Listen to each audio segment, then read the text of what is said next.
Make your future 미래 채널 마이앤.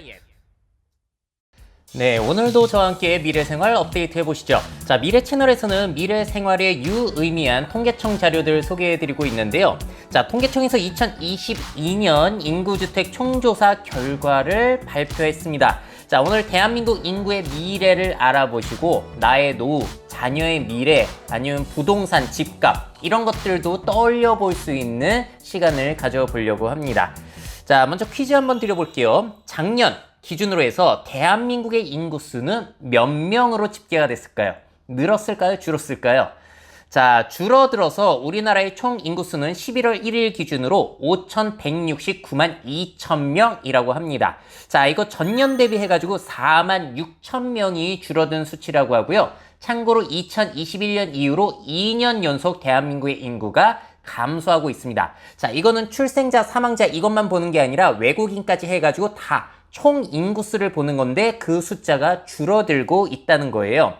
자, 그럼 어디에서 가장 많이 줄어들었는지를 살펴보자면은 연령별로 따져봤을 때, 자, 유소년은 22만 명 정도 줄어들었고요. 그리고 생산 연령 인구는 무려 25만 명, 거의 26만 명 정도가 감소했습니다.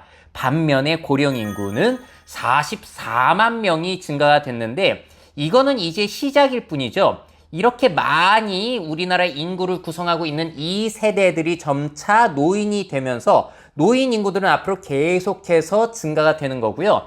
계속 줄어들고 있는 이 유소년 인구는 더 쪼그라들어가지고 마치 꼬리처럼 길게 빠질 것 같은 그런 예측을 해볼 수가 있을 것 같습니다.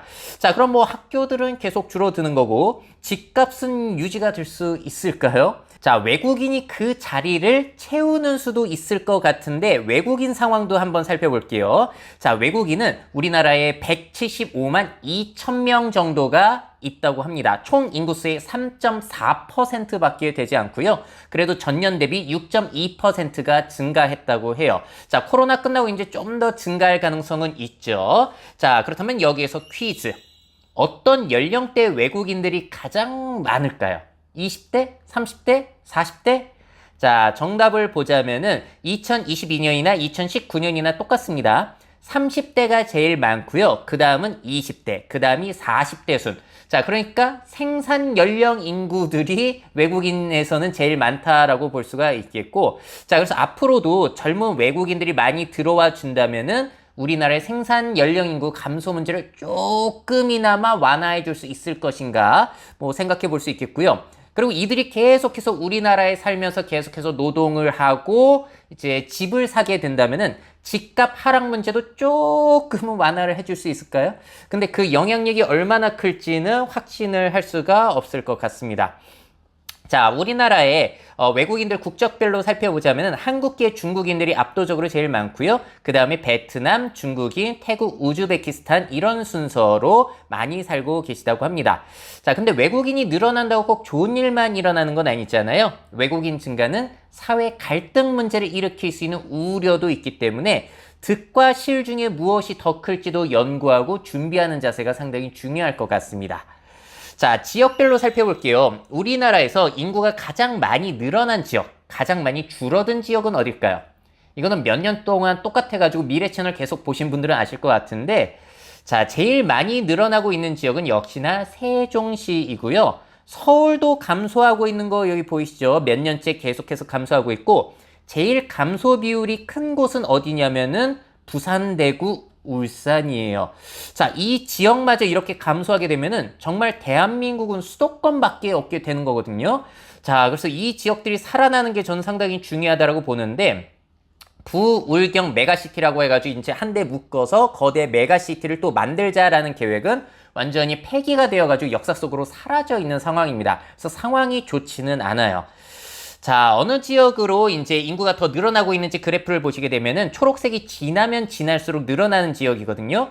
보시게 되면 서울을 둘러싼 이 수도권 지역에 거의 늘어나고 있고 나머지 지역들은 이제 계속 빠져나가고 있는 상황이에요. 자, 수도권 인구가 몇 명이냐면 2,612만 명이라고 합니다. 우리나라 전체 인구의 50.5%가 거주한다고 해요. 야, 이거 심화되게 되면은 60%, 70% 이렇게 넘어가게 될까요? 그러면 우리나라는 진짜 수도권 하나뿐인 나라가 되는 거거든요. 자, 그렇게 되면 취업을 위해서, 교육을 위해서, 연애를 위해서 젊은 사람들 다 수도권이 빨아들일 거고, 자, 그러면 수도권 집값은 그나마 앞으로도 당분간 유지가 될 가능성이 높아지는 거죠. 아니면 상승할 가능성도 있는 거고. 근데 나머지 지역들은 계속 가격이 내려갈 가능성만 보이고 있는 것 같습니다. 자, 또 이게 상황이 바뀔 수 있을까요? 자, 고령화 상황도 살펴보도록 할게요. 2022년 기준 고령화가 가장 심한 지역은 어디인가? 이것도 몇 년째 같습니다. 제일 심한 곳은 전남, 그 다음이 경북, 전북, 강원 순이요. 자, 그 다음이 어디로 나오냐면 부산입니다. 야, 이거 부산이 젊은 사람들 많이 유입되고 그러면 좋을 텐데 이게 쉽지가 않죠. 자, 그리고 85세 이상 초고령 인구 비율이 가장 높은 곳은 전남이고 그 다음이 전북으로 3%입니다. 그래서 전라도 지역의 초고령 상황이 너무 심각해요. 자, 이 지역은 앞으로 어떻게 되는 것인가?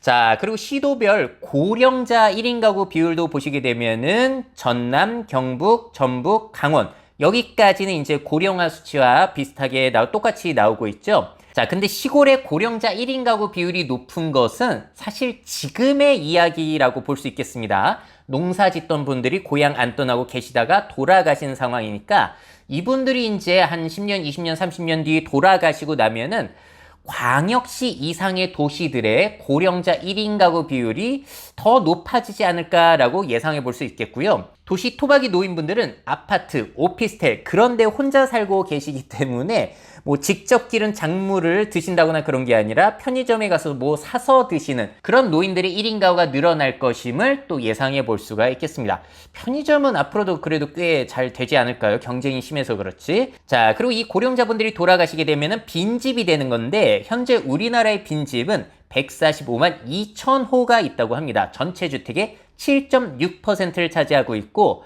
더 중요한 부분은 건축된 지 30년 이상 된 집 중에서 빈집 비율이 더 의미가 있을 것 같은데요. 전남이 제일 많고요. 그 다음에 경북, 전북, 고령화 순서와 똑같다라고 보시면 되겠습니다. 자, 빈집도 많고 사람도 안 사는 지역들은 앞으로 어떻게 될 것인지, 자, 미래 정말 시골이라는 지역은 어떠한 역할을 하게 될지가 상당히 궁금해집니다. 힐링 공간, 체험 공간, 뭐 잘만 하면 이게 기회가 될 수 있을 것도 같거든요. 왜냐면 요즘 사람들은 경험을 너무나 중요하게 생각하고 있기 때문에 그런 지역에서 줄 수 있는 경험이 있을 것 같아요. 그래서 이거는 미래 청년들의 또 진로 기회가 아닌가 이런 희망 섞인 기대도 해봅니다. 자, 다음 1인 가구 비율 보실게요. 자, 2022년 기준 최신 비율 데이터가 나왔습니다. 바로 34.5%. 세 집 중에 한 집 이상은 혼자 살고 있는 거고요.